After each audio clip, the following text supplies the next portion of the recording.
you're a military veteran and you struggle with your mental health, this video is for you. My name is Melissa. I'm a trauma therapist and a military veteran, and I help veterans on here take back control of their mental health by helping themselves, because not everyone needs to go to therapy and not everyone has access to a high quality therapist. I have illustrated on this whiteboard right here how I approach working with my clients.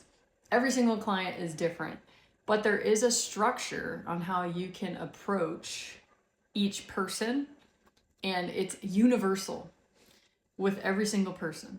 It might look different on each person, but this can be applied to any person who's struggling with mental health and they want to fix it. First things first, everyone is here experiencing cycles, okay?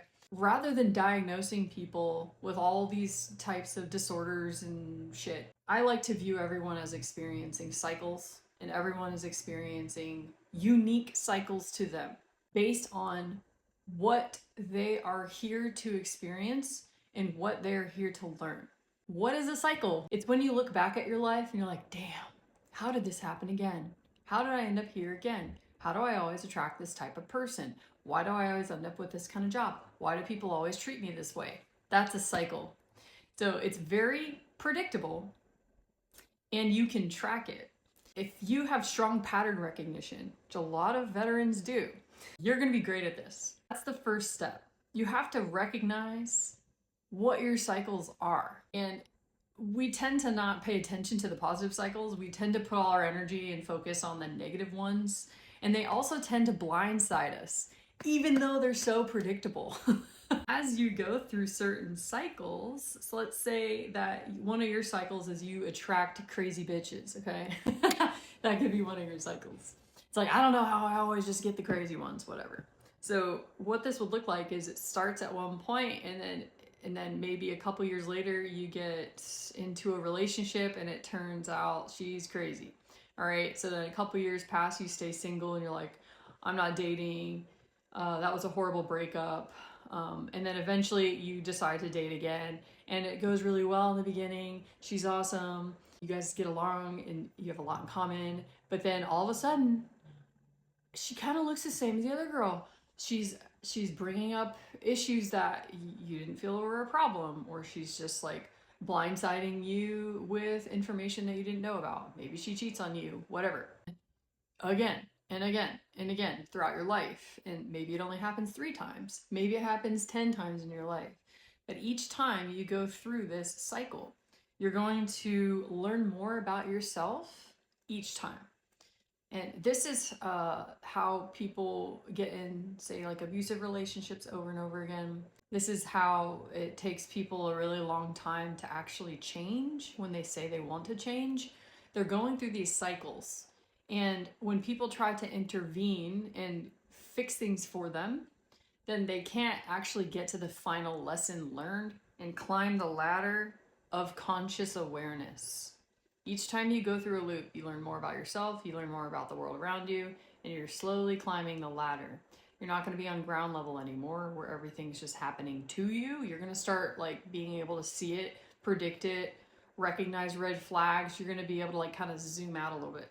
So that's what these cycles are, and they're happening for us, believe it or not. Let's go into why you have these cycles to begin with.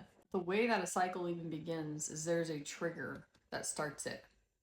There's something that activates you and puts you on guard in some way. This trigger is usually linked back to childhood. It doesn't have to be from some big trauma from childhood. But whatever the trigger is, it's going to do something to your physical body. There's a felt sense that it's going to activate within you. And a lot of times we're so close to the situation, we're just reacting from the felt sense. Say like a drop in your stomach, your heart racing, a burning sensation in your chest. There's these physical sensations that happen so quickly that we are unaware of, or that we're just reacting from. So we don't really take time to notice it. Or if we do take time to notice it, we're quickly trying to make it go away instead of like exploring why we feel like that in the first place. What the felt sense is going to do, our body's going to read that physical sensation and make meaning of it. And this is going to kick our nervous system into high gear. And it's usually going to put us into like a fight or flight, like survival type state. When we're in this survival state, our position on the ladder, where before we could see like the whole scene, we could see above the trees, we could see into the distance, we could see the bigger picture. Well, when our nervous system kicks into high gear and puts us into fight flight, more survival, hypervigilance, we drop to the bottom floor of the ladder. Everything's going to feel close, it's going to feel loud, it's going to feel very intense, and it's all going to be like in your face. And that's what happens when your nervous system goes into fight flight. And then we react from that place, from the survival place. And that's what keeps us in our loops. How the sequence would look in, say, the guy that's with the crazy girl. For him, the trigger might be her saying, "You never talk to me. You never talk to me." And that's instantly is going to create a constraint in his chest. And how the meaning he's going to make of that sensation is, oh fuck, here we go again. It's like an attack. It's like whatever she's saying, this is going to lead to a fight. And so his nervous system is going to start kicking into high gear, survival. And his reaction to this "we never talk" is going to be pulling away. He's going to get quiet. He's going to shut down. Maybe he'll leave the room. Maybe he'll minimize and try to debunk what she's saying by saying like, "What are you talking about? We just spent all night long talking on the couch." The reason that we react so strongly to triggers goes into outdated programs that we're running, meaning when we're children and we experience certain things in our environment that we didn't expect, we make meaning of it. And the way we make meaning of it is very oversimplified because we're kids and we don't have like a full picture of the world. We can't weigh pros and cons. We can't see other people's perspectives, where they might be coming from and stuff like that. So we tend to just be very simple in the way that we program why bad things happen. And we either are going to point the finger out at the world around us, or we're going to point the finger at ourselves. So what I mean by outdated is these programs, how we respond to certain activators in our environment, are from our childhood. They kept us safe in our environment back then, but they're no longer helping us now in the present day and in our current relationships.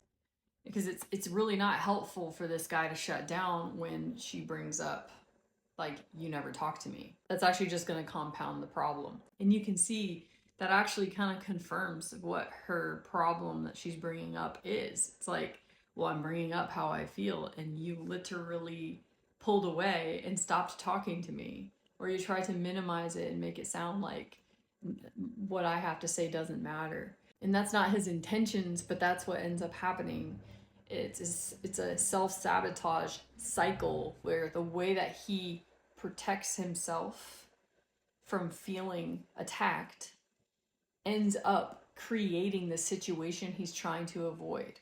Like, because he's pulling away, that's actually going to increase the likelihood of a fight happening. The reason that this is a problem and why I say it's outdated is because the information that you're holding in the program about why bad things happen, it's false. It's not accurate information about yourself or the world around you.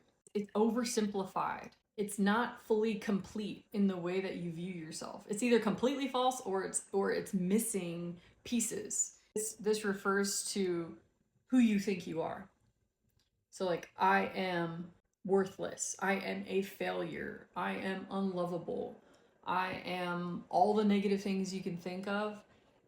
If you're holding a negative belief about yourself in this way, you will experience some really intense and possibly even traumatic loops. Because when you're holding a false identity, like this. Either you're going to become overly permissive and accommodating, or you're going to become overly aggressive and approach the world with like this like don't fuck with me kind of attitude, being defensive about every little thing.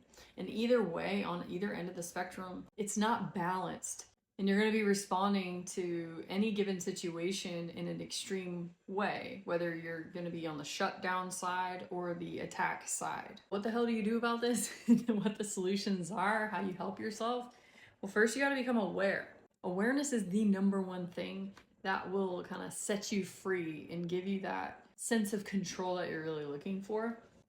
When you become aware of your cycles, and even within each of these loops you can track, there's a very predictable response that you have in situations, and you can track it by noticing the trigger, getting curious about why am I triggered about this, what do I feel in my body. That's awareness. That's bringing your awareness. You're becoming the observer and not just the experiencer, because when you're just the experiencer of your life, all you're going to be doing is reacting from an outdated program. You're never going to get the opportunity to update your program because you're never zooming out and you're never placing yourself in the driver's seat. You're always just, if you imagine someone playing like a video game and then there's the avatar that's like doing the game, you're always the avatar just doing the game. You're never recognizing that you're actually the player.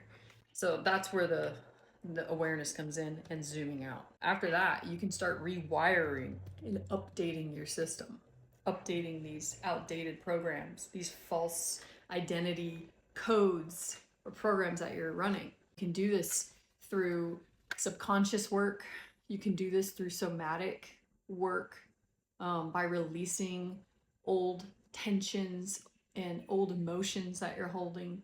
There's so many therapies out there that address different elements of this picture. No real wrong way to do it, as long as you are approaching it from a lens of like, okay, I recognize that I have some updating to do and it's time to change. I'm ready for it. I'm gonna approach this with courage, and I'm gonna keep moving forward, and I'm going to keep kind of attacking the actual issue, which is not me, it's these cycles. It's this program that I'm running in the background. That's how you get ahead of it. That's how you start taking control of your mental health. That's how you don't become a statistic.